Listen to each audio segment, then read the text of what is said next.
Welcome back. You're still watching Business Morning. Our conversation today is on the CBN succession implications for monetary policy. And I have here with me in the studios two economists who have been having this conversation with me in the last couple of minutes, and they're still here.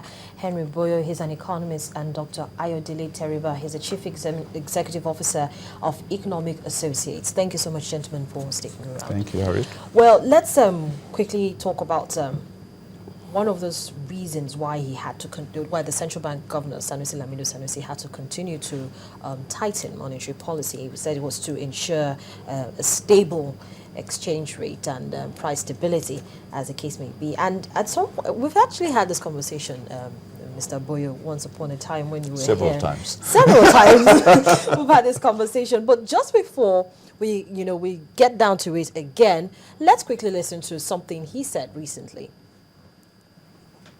We have stability that is very, very easy to calculate. In 2009, when I became governor, inflation was 15.6%. The stock market had lost 70% of its value. One third of the banks were about to collapse. The official exchange rate was 145, and the BTC just being sold at 190. It's very easy when you have established stability for people to start screaming that you're holding policy too tight. Okay, you've had a stable exchange rate for 2 years. We've brought inflation from 15.6% to 8.2, going to below 8 in December. Okay, we have the stock market has been up 30%. People want a stable exchange rate. They want to have reserves. They want to have low inflation, and they want to have low interest rates. I'm not a magician.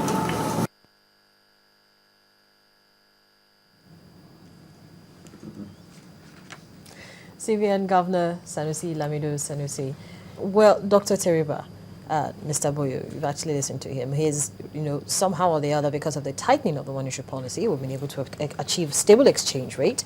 We have single-digit inflation. We had him. We Okay. don't need to, Okay. So let's start this repeat conversation. But that illustrates the trouble that Nigeria has today. There was no mention of what's happening to growth. Employment. No mention of what's happening to employment. No mention of what's happening to business spending or private spending. That's the economy.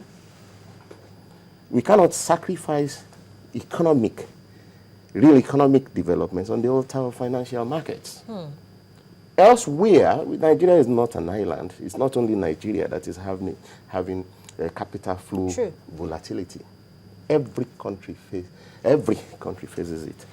But the way it's done, where it is done correctly, where economists, put economic issues first and foremost on the table as the goal, and it is the end that justifies the means, is to keep those growth and employment issues in view and set thresholds for these growth and employment issues, set triggers for these growth and employment issues in tackling short-term movements in financial variables, not to abandon economic developments and talk about.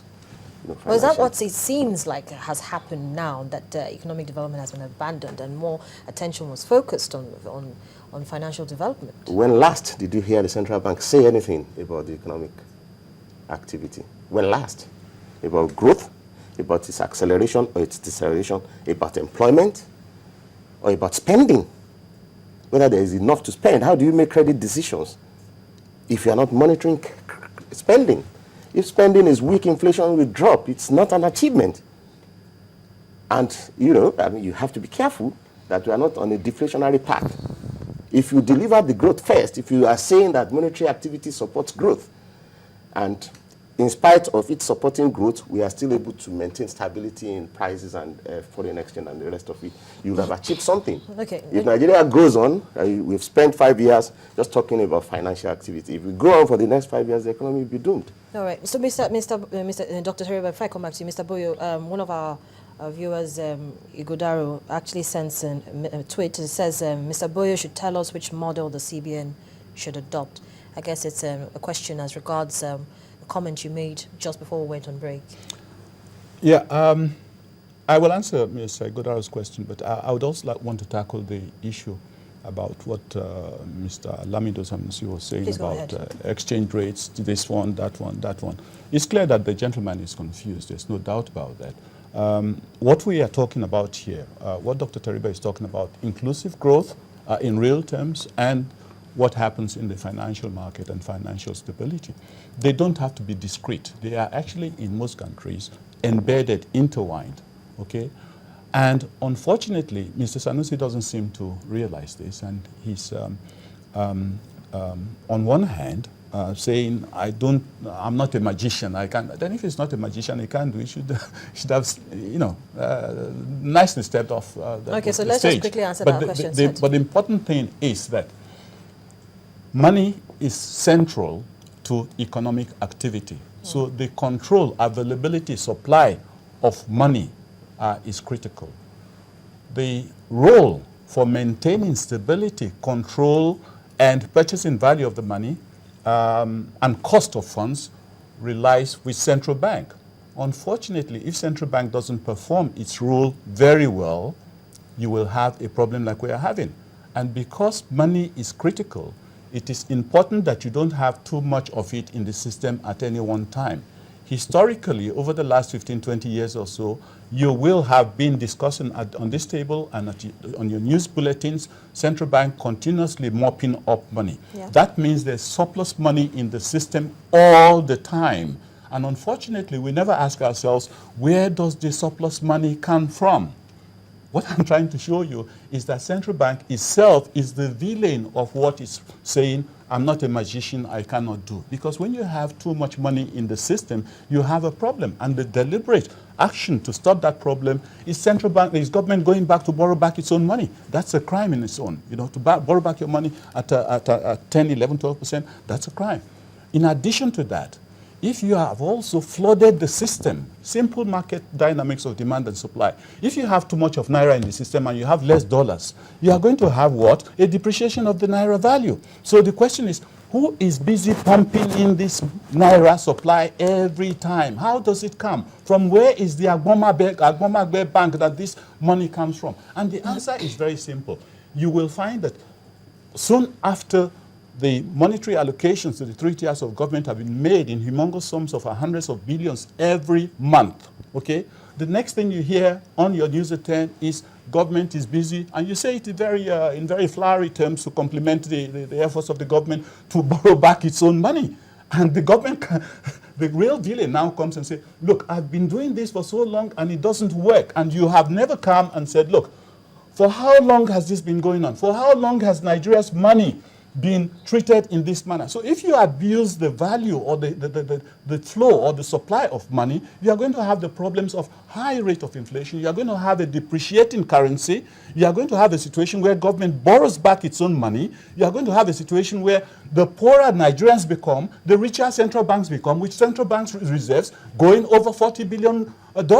Meanwhile, this $40 billion worth of reserves, you cannot use to pay your debt off. You cannot use it as an, but we know you that cannot appropriate it. The Central Bank of Nigeria has actually been using those reserves to actually defend the Naira. That's what you are going to say. They are deceiving you. How can the same person who is putting so much Naira in place and then bringing trickles of dollars to face the huge Naira sums in the market, how can that person say, I'm defending the Naira? Well, you are killing the Naira. Mr. Boyo, Simple. No, I want you to respond to that. Don't you think so? That if somebody has the yam and the knife, he puts the Naira in surplus in the market, and then he brings rations of dollars into the market, and the two are facing each other in the market, and the man admits that, oh, I have so much Naira in the system, and that's my problem. Well, don't you think that there would be a depreciation of the Naira? And for the same person to come back and say, oh, I'm not a magician, I don't know how to do it. I think it's a game. Well, Mr. Boyo, your arguments, I'm very sure, you know, a lot of people actually share that view with you, but we actually hope that we can get the CBN, you know, to actually respond to some of the benefit of the doubt, sir.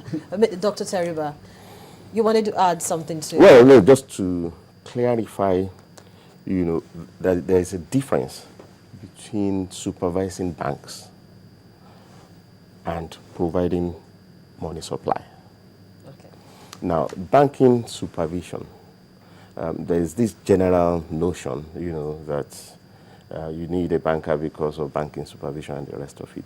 Banking supervision is not central to central banking. there are prominent central banks that does not supervise banks. An example, Bank of England does not supervise banks. Other agencies do that. So we're not saying that financial stability or banking stability is not important, but it's not as important as economic stability. As a matter of fact, the central bank can be stripped of its banking supervision functions so that the central bank can concentrate on growth management, providing liquidity support for employment. And that's why, I've not read the part in the act that says it must just be a bank. I don't think. I do. I'm sure that economists, there'll be space, depending on expertise.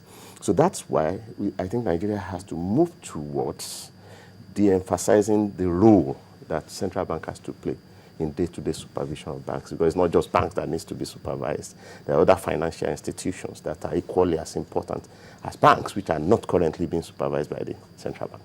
So if you could, follow the very good example of the UK, then you have a central bank that concentrates on growth and, tackles its anti-inflation policy in a more constrained way that says, yeah, we could have done this, but if we did this, it's going to hurt growth. Therefore, we won't do it. We will delay. We want growth to reach these thresholds before we would act. Okay, so please comment on this if you will. Another of our viewers sent in this tweet, Sani Ozovehe, says, an economy that has deficiency in effective demand. Sanusi has always advocated for contractionary monetary policy. Should this continue with the next CBN governor? Well, you can't have a contractionary monetary policy, as Dr. Teriba said, at a time that you have a huge pool of unemployment. Okay, we have to recognize the problem of liquidity, excess liquidity, surplus liquidity. Let's take, for example, the case of Zimbabwe. Zimbabwe at one time had, 2-3 years ago, had a 1 billion Zimbabwe dollar, which was equal to $1 US. Why? Because Zimbabwe Central Bank was busy printing out Zimbabwe dollars at its whims and caprices. As a result, the money became worthless. Okay? If I ask you, would you believe that Zimbabwe's rate of inflation today is 1.5%? You wouldn't believe that. If I also told you that the lowest paid official worker in Zimbabwe is getting about $300 US dollars, not Zimbabwe dollars, you probably wouldn't also believe it. And all they did was to get a good central bank governor who knew what it was all about and said, look, we will stop printing our money, as and when we have dollars, okay? We will spend actually US dollars. And they now spend US dollars in Zimbabwe. And suddenly, everything in terms of stability, price stability, has become real. And a situation where you have 1.5% inflation rate and it's not celebrated, and we celebrate 8% inflation rate, a rate that makes a pensioner almost a pauper every 8 or 10 years. Because 8% year-on-year inflation rate means that your money is depreciating or reducing in value or reducing purchasing value by about 8-10% every year. In 10 years, that's 80%. Your pensioner or anybody with static incomes is in big trouble. All right. So, gentlemen, as much as would like to continue this conversation, we're fast spent for time, but I know that we're going to be back here again. This is February, and so many other things are going to come up because we haven't actually looked at some of the possible candidates that can occupy the position. Let the president. Let them decide. But you see, the president will eventually, be the person to announce this. But it wouldn't hurt for us to look at possible candidates and what they will be bringing to the table if eventually any of them are picked as the CBN governor. But thank you so much, gentlemen, for coming in this morning. It's been an interesting conversation, as always. Dr. Ayodele Teriba, thank you so much for joining me, and Mr. Henry Boyo. Well, I've been speaking with two economists, Dr. Ayodele Teriba, he's the Chief Executive Officer of Economic Associates, and Mr. Henry Boyo is also an economist, and we'll be looking at the CBN and the CBN's succession and the implications for monetary policy. I'd also like to thank Sani Ozovehe and Ighodaro Alonge for sending in their tweets. But that's the program for today. I'm Harriet Agmeni.